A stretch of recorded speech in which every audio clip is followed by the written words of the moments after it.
Today on our 2017 Kia Sorento, we're going to be taking a look at and showing you how to install the CURT Class 3 Custom Fit Trailer Hitch Receiver, part number C13195. So here's what our hitch looks like when it's fully installed.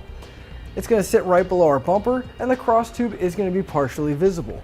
This is a Class 3 hitch, so it's going to give us that 2-inch by 2-inch receiver tube opening, and it does have that reinforced collar, giving it added strength and a nice look.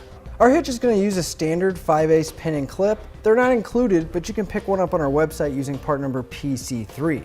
Now, as far as the safety chain loops go, it's going to be a plate style welded to the bottom of the receiver and cross tube here. And as you can see, we're not going to have too much trouble getting most size hooks on or off. Our hitch is going to feature a 750-pound tongue weight along with a 5,000-pound gross trailer weight rating. Now, I want to mention you always want to double check your vehicle's owner's manual to make sure your vehicle can handle pulling that amount of weight. CURT does recommend the use of a stabilization strap for any non-trailer loads or loads that aren't supported by tires. Now, you can pick one of those straps up on our website using part number 18050. Now, I'd like to give you a few measurements that'll help you when deciding for accessories for your new hitch, such as a ball mount, bike rack, or even a cargo carrier. From the center of the hitch pin hole to the outermost edge of the bumper is 4.5 inches. From the ground to the inside top edge of the receiver tube opening is 13.5 inches. Now that we've gone over some features, let's show you how we get the hitch installed. To begin our installation, we're going to lower down our spare tire, which I've already done, and then we're going to need to move to the driver's side. At the very back of our bumper, there's going to be a panel that we need to remove. We're going to have 5 push-pin fasteners on the bottom of our panel right here, and then right behind our tire in the wheel well, we're going to have another one right here, and then we're going to have a few fasteners.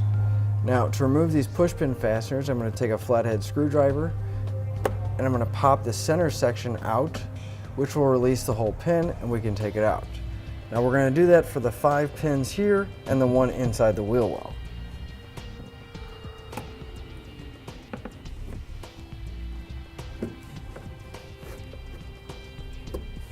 Now, if we look straight up at our panel right next to our frame here, we're going to have 2 plastic fasteners holding it in. I'm going to be using a 14mm socket to remove those.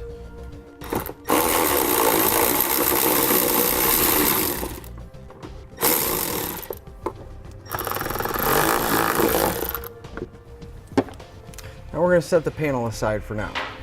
We are going to need to lower our exhaust down, but we don't want it to cause any damage. So I'm going to put a strap up that's only going to allow it to drop down so far.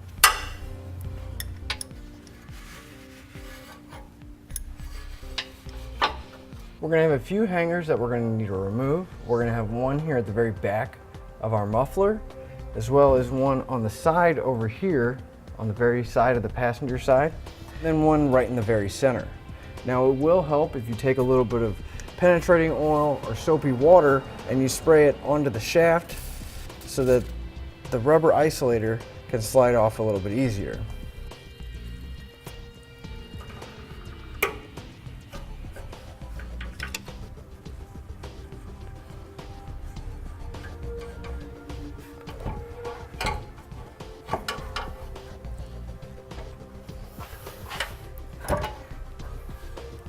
We're going to be using some existing weld nuts in our frame, and these are going to be these 2 threaded holes towards the back of our vehicle.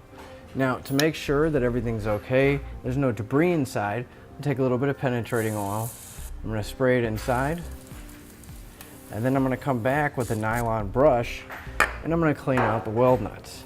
Now, if you need one of these brushes, you can pick one up on our website using part number 814092.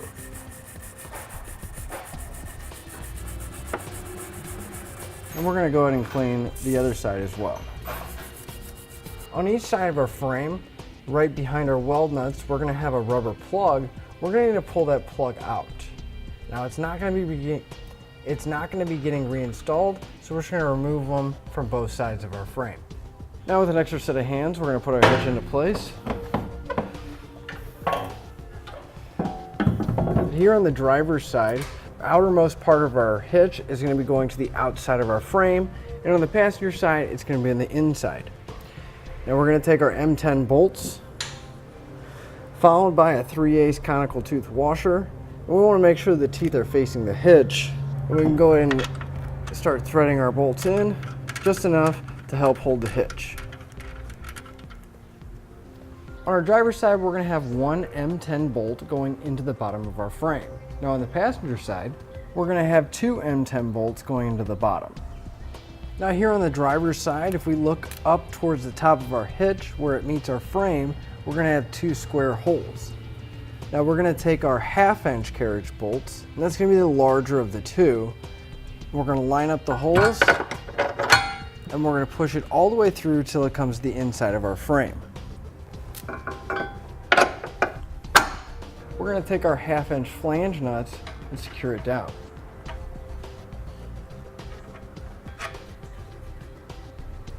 Now here on the passenger side, we're going to have the same two holes on the inside of our frame rail here.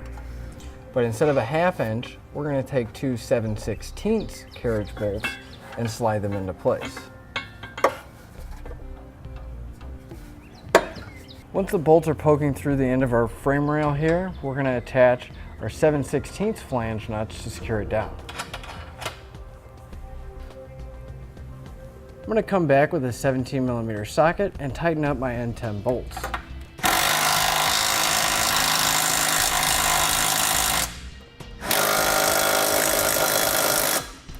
And we're going to repeat that for the remaining M10 bolts. Now using an 11/16 socket, I'm going to tighten up my 7/16 bolts.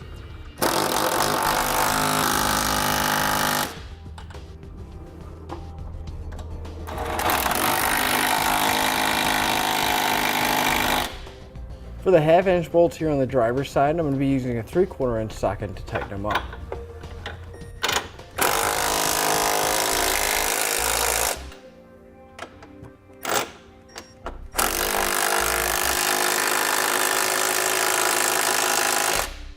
Now that everything's snugged up, I'm going to come back and torque all my hardware down to the specified amount in the instructions. And we're going to repeat that for all the remaining hardware. With our hitch torqued down, we can go ahead and start putting the panel back that we took off earlier. We can go ahead and put our exhaust back into place.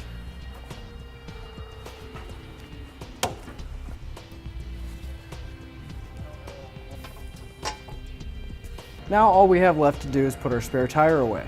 And that'll finish up our look at the CURT Class 3 Custom Fit Trailer Hitch Receiver, part number C13195 on our 2017 Kia Sorento. Click the link below to shop, learn more, or visit us at etrailer.com.